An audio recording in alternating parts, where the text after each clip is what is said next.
చాలా దారుణంగా చూస్తున్నాం. రాజశేఖర్ రెడ్డి గారు ఉన్నప్పుడు దీన్ని 20 మిలియన్ టన్నుల ప్లాంట్గా చేయడానికి ప్రణాళికలు చేశారు.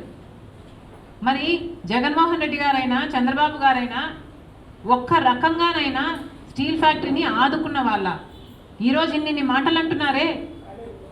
ఈ ఎంప్లాయీస్ కాదా స్టీల్ ఫ్యాక్టరీని ఇంతకాలం నిలబెట్టింది? 30,000 ఎంప్లాయీస్ ఒకప్పుడు ఉన్నారు, ఇప్పుడు సగానికి సగం తీసేశారు. అయినా కూడా వాళ్ళు ప్రొడక్షన్ చేస్తున్నారు. తప్పిదాలన్నీ మీరు చేసి రా మెటీరియల్ మీరు సరఫరా చేయరు, క్యాప్టివ్ మైన్స్ మీరు ఇవ్వరు, సెయిల్లో విలీనం మీరు చేయడానికి ఏమాత్రం కృషి చేయరు.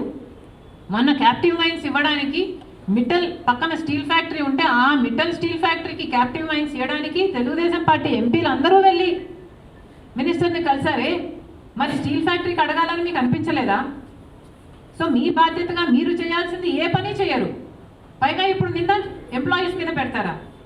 ఇది చాలా చాలా దారుణం. ముమ్మాటికి వైజాగ్ స్టీల్ వైట్ ఎలిఫెంట్ కానే కాదు.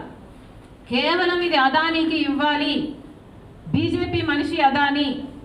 మోడీ చేతిలో జగన్మోహన్ రెడ్డి గారైనా చంద్రబాబు గారైనా కీలుబొమ్మలు. కేవలం అదాని కోసమే వైజాగ్ స్టీల్ ఫ్యాక్టరీని మెల్లమెల్లగా కూనీ చేస్తున్నారు, రక్తం పిండేస్తున్నారు. అది ఒక ఇంకా ఈ చచ్చిపోయింది అనిపించే స్టేజ్కు తీసుకొచ్చి దాన్ని పక్కన అదానికి, ఇప్పటికే అదాని డేటా సెంటర్ ఉంది, అక్కడ అదాని పోర్ట్ ఉంది, ఇక ఇది కూడా ఇచ్చేయాలి అన్నది వీళ్ళు చేస్తున్న కుట్ర. పక్కన గంగవరం పోర్టు కూడా ఎంత బాధాకరం అండి.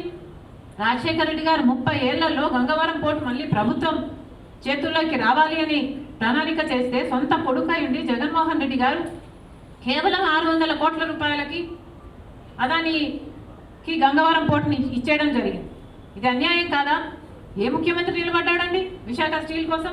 ప్రతిపక్షంలో ఉన్నప్పుడు అందరూ మాట్లాడతారు, విశాఖ స్టీల్ కోసం మేము రాజీనామాలు చేస్తామంటారు, విశాఖ స్టీల్ కోసం ఉద్యమిస్తామంటారు. మరి అధికారంలోకి వస్తే ఏ రోగం వస్తుంది మీకు?